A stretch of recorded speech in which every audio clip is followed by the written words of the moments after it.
તો મિત્રો આપણે લાપસી બનાવીશું અને આજે પાલકની પૂરી બનાવીશું. અહીંયા ઘડી પાલક લીધેલી છે મેં, જેને ધોઈ અને સમારીને લઈ લીધી છે, અને ઘઉંનો સાદો લોટ છે. આ તો રેગ્યુલર ઘરમાં બનતી જ છે. અહીંયા લાપસી બનાવવા માટે લાપસીના ફાળા મેં 1 કપ લીધા છે. મેઝરમેન્ટમાં કહું તો 1 કપ લાપસીના ફાળા છે, એની સાથે અડધો કપ ખાંડ છે, અને એની સાથે આપણે 3 કપ દૂધ લેવાના છે અને ઘી શેકવા માટે. તો બનાવવાનું સ્ટાર્ટ કરીએ લાપસી. એની માટે એક કુકરમાં બનાવીએ છીએ આપણે લાપસી એકદમ સરળ રીતે. અહીંયા મેં ઘી લઈ લીધું છે. આપણે જનરલી પેણિયામાં કે કઢાઈમાં શેકીને કરતા હોઈએ છીએ, પણ એમાં બહુ ટાઈમ કન્ઝ્યુમિંગ પ્રોસેસ હોય છે. જ્યારે આ એકદમ સરળ રીતે છે, લગભગ 3 કે 4 વિસલમાં તો આપણી લાપસી રેડી થઈ જશે અને સ્વાદમાં ખૂબ જ સરસ લાગે છે આ લાપસી. તો આપણે અહીંયા ઘડી ઘીમાં હવે ફાળા એડ કર્યા છે, જે 1 કપ લીધા હતા તે, એને સરખી રીતે શેકી લેવાના છે. અને આ લાપસી બનાવવામાં એક વસ્તુ ખાસ ધ્યાન રાખવાની છે કે આપણે આ લાપસી ધીમા ગેસ પર જ કરવાની છે. ગેસની ફ્લેમ કાયમ માટે ધીમી જ રાખવાની છે. આમાં આ રીતે આપણે એને હલાવતા જઈ અને શેકી લેવાની છે ફાળાને.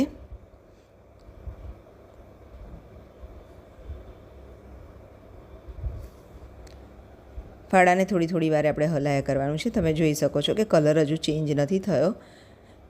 આ રીતે શેક્યા કરવાનું છે. હવે આપણે ફાળા શેકાય છે ત્યાં સુધી પાલકની પૂરી બનાવવાનું સ્ટાર્ટ કરીએ. એની માટે મેં લોટ ઘઉંનો લીધો છે. એમાં અજમો એડ કરીએ આપણે, ત્યારબાદ હળદર, લાલ મરચું નાખીશું કલર માટે, અને થોડાક તલ આપણે એડ કરીશું આમાં, અને મોણ રેડવાનું છે. અહીંયા આગળ મેં પાલકની પ્યોરી નથી કરી, પાલકને સમારીને જ લીધેલી છે ઝીણી, એટલે આપણી આ પૂરી ફૂલીને નહીં થાય, પણ ફ્લેટ થશે, પણ સ્વાદમાં ખૂબ જ સરસ લાગે છે આ પૂરી પણ. તલ એડ કરી લીધા છે આપણે, અને મોણ પણ નાખી દીધું છે. હવે આપણે સ્વાદ પ્રમાણે મીઠું એડ કરી લઈએ.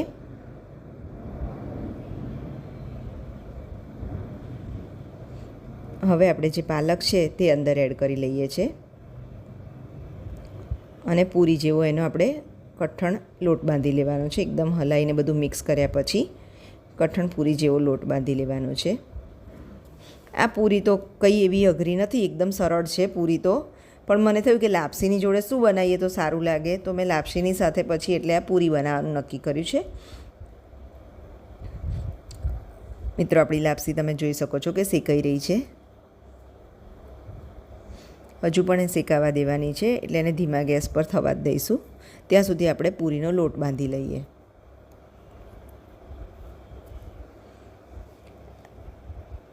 આ પૂરી સ્વાદમાં તો સરસ હોય છે અને ફૂલતી નથી, પણ તમે ટ્રાવેલિંગમાં પણ લઈ જાઓ તો પણ 1-2 દિવસ સુધી સારી રહે છે.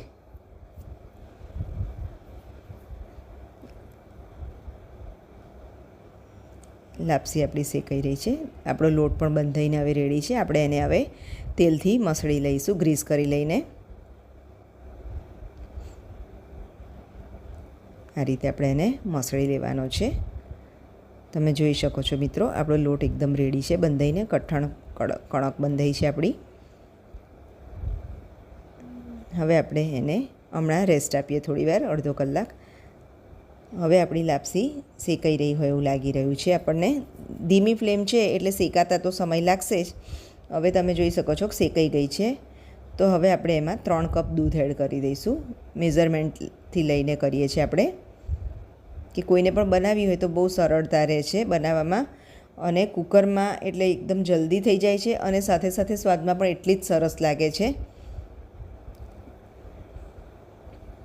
રીતે 3 કપ આપણે દૂધ એડ કરી લેવાનું છે. એમાં તમારે પાણી એડ કરવું હોય તો પાણી પણ કરી શકો છો, પણ દૂધમાં કરીએ છીએ ને આપણે લાપસી, તો એનો સ્વાદ ખૂબ જ સરસ આવે છે. એટલા માટે મેં અહીંયા દૂધ લીધું છે.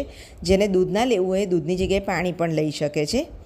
હવે આપણે એને અંદર ખાંડ મિક્સ કરી લઈએ. ખાંડ જે આપણે અડધો કપ લીધેલી છે તે ખાંડ હવે આપણે અંદર એડ કરી લઈએ,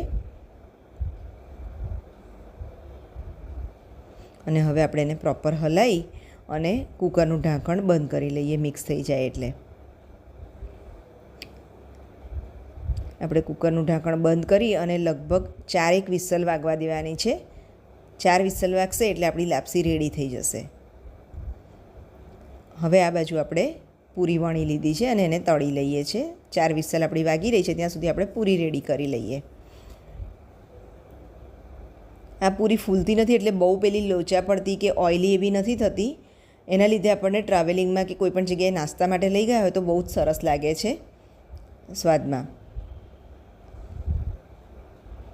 તમે જોઈ શકો છો આપણી પૂરી તળાઈ રહી છે. તળાઈને રેડી છે આપણી પૂરી. હવે આપણું કુકર પણ વિસલ વાગી રહી છે. આપણી 4 વિસલ વાગીને રેડી છે. એને ઠંડુ પડ્યા પછી જ આપણે ખોલવાનું છે. વિસલ પણ ફાસ્ટ ગેસ પર રાખી નથી વગાડવાની, નહીં તો આપણું બધું ઉભરાઈને બહાર નીકળશે તો દૂધ આપણું વેસ્ટેજ જશે. જોઈ શકો છો મિત્રો, આપણી લાપસી એકદમ ચડીને રેડી થઈ ગઈ છે સરસ રીતે. હવે આ સ્ટેજ ઉપર જો તમારે અંદર દ્રાક્ષ એડ કરવી હોય તો કરી શકો છો, નહીં તો પછી આવી રીતે સર્વ કર્યા પછી કરવી હોય તો પણ કરાય. અહીંયા આગળ મેં ઇલાયચી પાવડર એડ કર્યો છે, દ્રાક્ષ એડ કરી અને કાજુ બદામની કતરણ એડ કરીશું. હવે આપણે એની ઉપરથી ગાર્નિશ કરીશું એનાથી.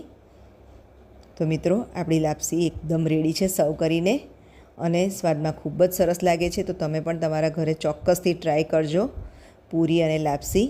અને મારી ચેનલને લાઇક, શેર અને સબસ્ક્રાઈબ કરવાનું ના ભૂલશો. Thank you.